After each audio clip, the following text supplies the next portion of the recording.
very much. I just want to comment on that last statement by Professor Yonos. It worries a lot of many of us, and I am leading a group that is researching into General Abacha's life with a view to bringing out an official biography.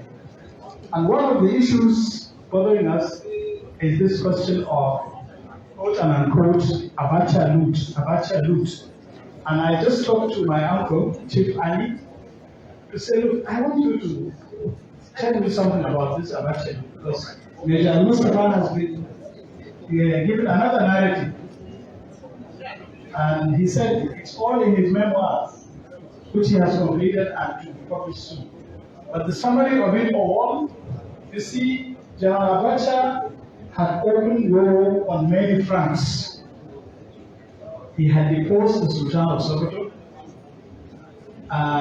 He had detained the so-called presumed winner of the 2012 election, although by divine design, he died first, so he couldn't have been accused of killing Abiola. Then he had detained both Obasanjo and Eladua, and Eladua died in detention.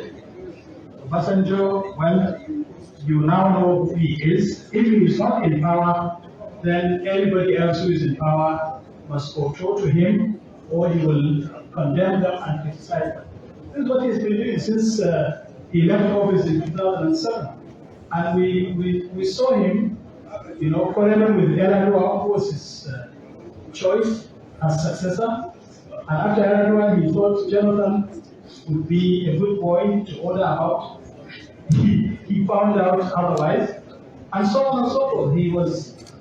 He had a romance with General Buhari at the beginning, but as soon as his ministerial list was rejected, it was trouble for General Buhari, and so on and so forth. So these are all powerful forces with the control of the media and so on. And that's why excellent policies that he had started were thrown away. And then the character assassination has been on and continues up to now. But the truth will come out. The truth is always constant. And I think gradually it is coming out. We are waiting for Chief Ali's biography, and I'm sure that Major Almustapha too will write something, and we will come out with our own book to challenge the received wisdom. Thank you.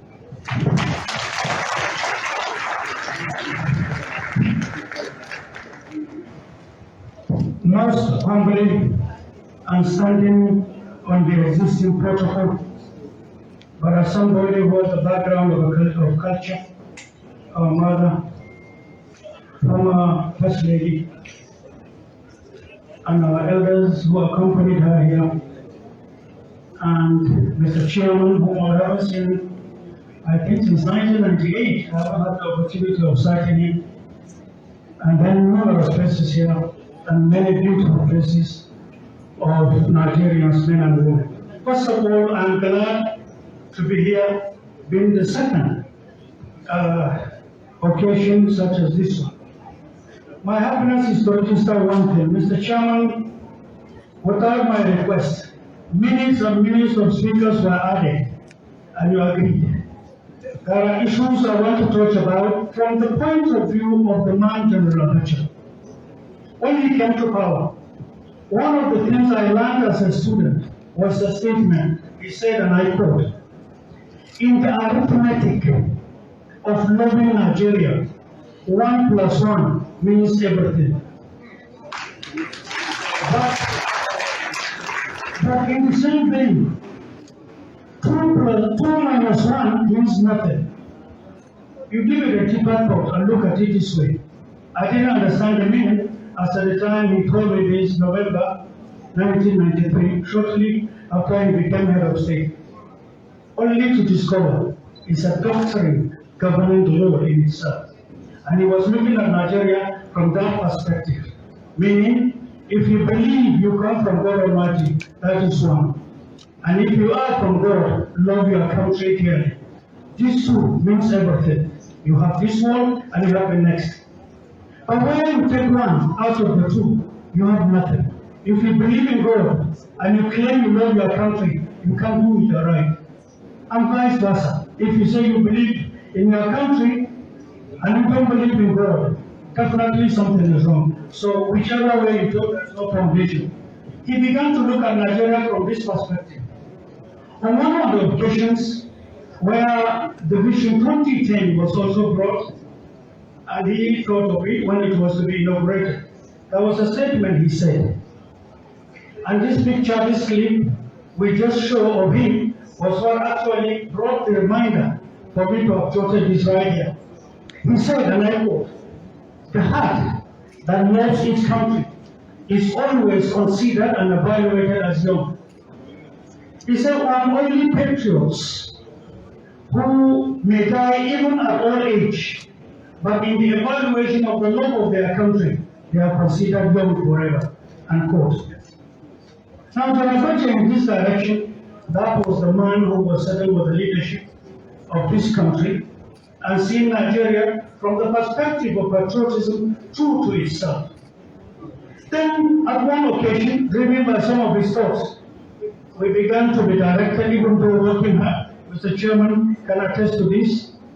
We discovered that every mankind in any country and around the whole world is saddled with three things in life: opportunity, integrity, and the inner ambition in him. Every man, every woman, every person comes to have that in him. These opportunities are what determine who you are, if properly utilized, that will become good for mankind and for the world in history creation. And one may ask, what is the opposite of these opportunities that makes great people, great leaders all around the world? Greed, envy, promotion of hate, and dirty games of mutual suspicion and mischief. All these opposites that attack real patriots were what complemented General Abacha while in power and outside power. I can vividly remember, 10 years away, this sitting will not be, because many Nigerians, even though are patriots, but they were scared to be, and they were to be victimized. And even when this matter was totally at its own critical time, some of us with guns on our hands, on our heads, we stood by who we were and who we are. And those who committed this those are aware. It is not because we are reluctant. No, people are beginning to realize what yesterday was all about, because we are seeing today and we have grounds for comparison. In the absence of time, we were not to be. This city was not to be, because we are afraid of some individuals who have these qualities that I talked about, that kills patriotism in any country on earth. Now, driven by this patriotism, we just got to realize, as at 2014, there were changes in terms of the most patriotic countries on earth and why. But as at the time General Abacha was on the throne, this arithmetic that I'll give you, the 10 most patriotic countries in the world, Nigeria wasn't among them because our leadership was being fought at. But as of 2014, the following were considered to be the most patriotic countries on earth. Why? Because they all had the qualities of Abacha in them, they protected it and defended it.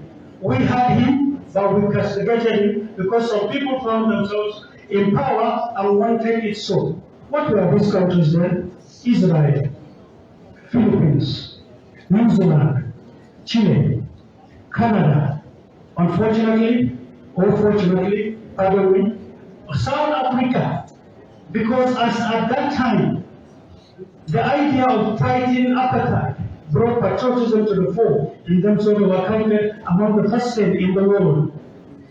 Australia, Venezuela, Austria, and among the 10 last was America. And this is the serial order of their findings, the teams, scientifically done. And one may say, What constitutes those who fought General Abacha? What were the qualities in them? Who was investing in them?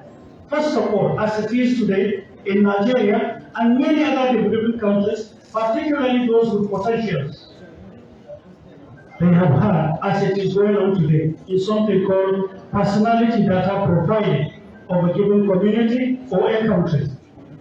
These people that fought Abacha, that refused us to sit earlier than now, that refused us to compile the books Professor and Chairman were talking about. They look for 5 qualities in Nigerians and indeed in any country they intend to operate. What are these qualities?